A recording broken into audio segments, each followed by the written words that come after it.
So on the video today so far, we've already talked about the map and locating coordinates from a map, and we've talked about the fact that the negative, which I shouldn't have put here, means south or west, whereas positive means east or north. There's our location, 27.86 degrees south, 103.31 degrees east. And then here's this place in Russia that has this coordinate, and we want to know the time difference in part A between that location in Russia and our location now, the theoretical time difference. And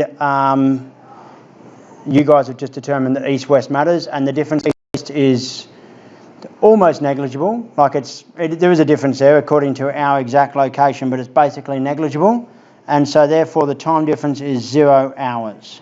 Probably, if you actually go to a time zone map, you'll probably find it is 0 hours, but it might not be. Russia spans, it's a fair way north, so it's a really big country that's also quite north, which means it spans almost halfway around the world.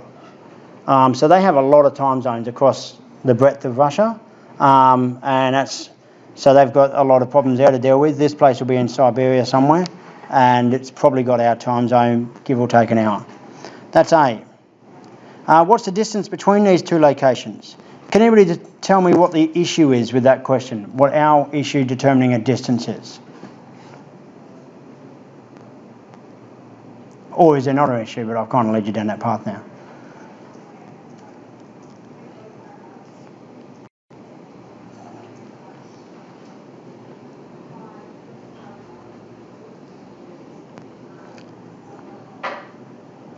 No one?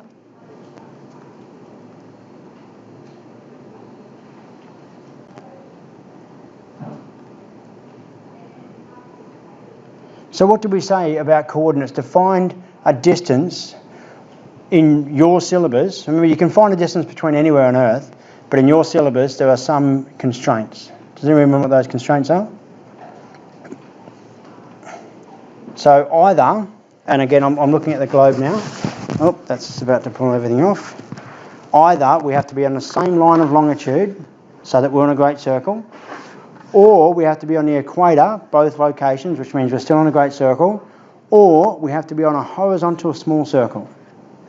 That's all that there is in your syllabus. In terms of distance, it's either one line of longitude, which means our east-west is the same, but our north-south varies, or we're on the equator, which means our north-south is 0, or we've got the same line of latitude, same meridian line, and then we have to do that cos theta thing to work out the value for the small circle.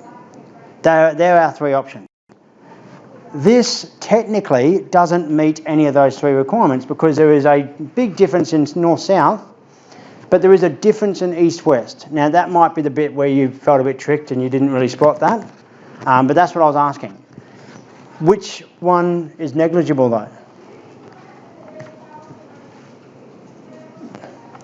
This is where you have to determine that actually that east-west bit, it's only a difference of 0.3 degrees. Now, 0.3 degrees on a great circle, don't forget, that's 0.3 times 111.2 kilometres. So that's going to be about 35, 40 kilometres. So it's still a significant difference. In terms of using Pythagoras theorem, no, for a really big one and a really small one, it will be quite minor. It's going to look something like this. Our north-south gap is, what, 97.86 degrees. Our east-west gap is 0.3 degrees.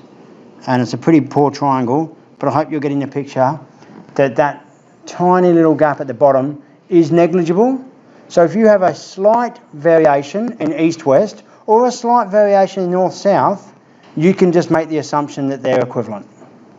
Is that okay? And in fact you have to, because we haven't taught you how to do it otherwise. So just keep in mind. So in this case I'm going to say, and this is the best way to go, I'm going to take an average of that, of those two, which is 153 point, well actually it doesn't matter because they're the same line.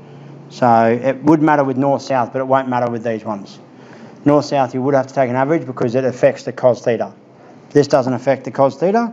So if I did take an average it would be this, but ultimately my difference is on a great circle, I've got a 97.86 degree difference, and the distance is therefore 97.86 times 111.2. That's on your formula sheet. 97.86 times 111.2. Any questions?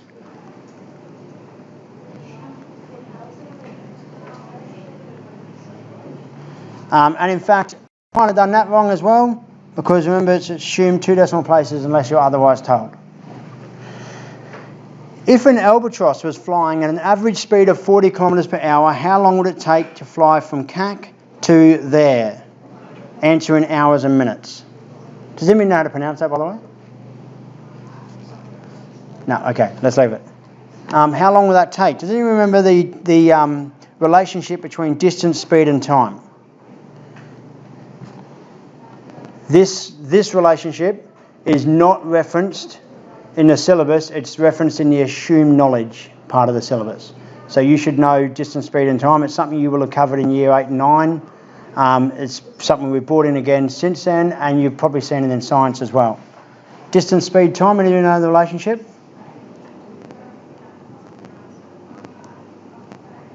Can anybody tell me a measure of speed? Something. On the way to school this morning, did you measure speed in some way? 100 k's an hour, yeah? Okay, so a measure of speed, this is how you're going to remember it, is 100 kilometres per hour. Okay, the kilometres per hour, that tells you that speed equals a distance over time. Kilometres is the distance, hours is the time. Our speed is measured in distance over time. Can everybody see that just from that unit? You know it's not hours per kilometre, you know it's kilometres per hour or metres per second, so just use the fact that you've got a speedo in your car, most of you are driving, and you know that it's kilometres per hour. So you don't have to memorise anything special. In science at some point you've probably seen this. Speed, time, distance. Have you seen that before? So you've seen all this before. I don't even worry about the triangle. I just use the units for kilometres per hour. So there we go. Speed equals distance over time. An albatross is flying at a speed of 40 kilometres. We know that the distance between these two places is 10,882.03, and we'd like to know how long it's going to take. So this, I should have put distance there. Move that to the side. Distance equals that. Speed equals distance over time. Part of the matrices unit in unit 2 was about rearranging equations, so I can get speed times time equals distance, and time equals distance over speed. There's my rearrangement, and so time will equal 1,882.03 over 40.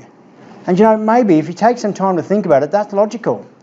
There's our distance, and we want to break it up into 40 kilometre chunks. Every 40 kilometre chunk is going to take us an hour. How many 40s in 10,882? So there's a logical definition of that distance times speed relationship.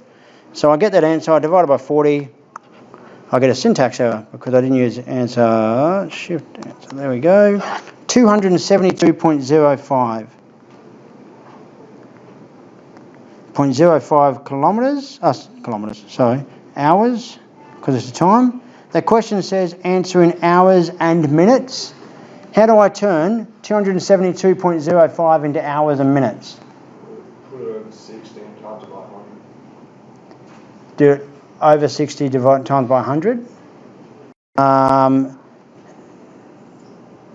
That would be working the other way. So, I mean, hours and minutes, how many hours have I got? 272, so I'm happy with that. Take away the 272, what am I left with? 0.05 of an hour. How do I work out how many minutes in 0.05 of an hour? Multiply it by 60, and that tells me 3.048 minutes.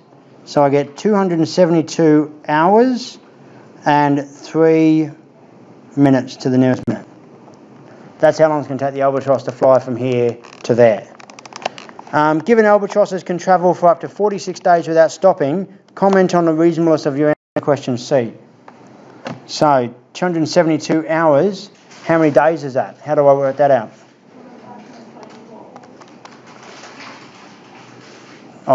This is where you come in, Flynn. How do I convert it into days? It's the other way. Was it what I said before? Divide by... Divide by 16 times by 100. Not 60 in this case. We want to go from hours to days. 24. Divide by 24. And I don't have to multiply by 100 if that would be a percentage calculation, but dividing by 24 breaks it up into days. And this is equal to, so 272.05 hours is approximately equal to 11.34 days. An albatross can fly for 46 days without stopping, so the albatross will make it. Albie is all good. In your exam, can you be a little bit more formal than that? But I don't want to waste too much time. Any questions so far?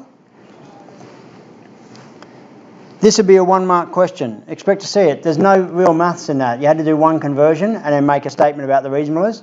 There will be a question about reasonableness that come up a couple of times in your exam. It's the one of the 6 criteria that we can't cover either only in the PSMT or just from questions. So you'll get a couple of questions asking about reasonableness. Question E, a long distance drone bot covered the distance from CAC to there in 22 days and 3 hours. At what speed was it flying in kilometres per hour? So we want to use kilometres and hours. What's the speed relationship? What's speed equal to? Say it again, sir. S equals D over T. Speed equals distance over time. And look, it's given to us right there, kilometres over hours. So we're given that relationship. Don't forget that. Speed equals distance over time. The distance we know is 10,882 point something, 86.03. Don't know where I got 86 from. 0.03 divided by time. But now we've got this in kilometres, which is great. We'll have kilometres per hour, but we want the time in hours. How do I convert 22 days and 3 hours into hours? I've seen times by said. What do I times by what? 22 times by 24 plus an extra 3 hours. 22 days times by 24 will give me the number of hours in 22 days. Add an additional 3 hours. I get something horrendous. 531.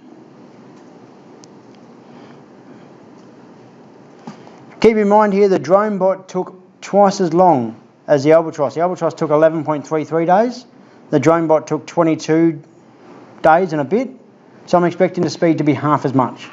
Twice as long, half the speed. Same distance.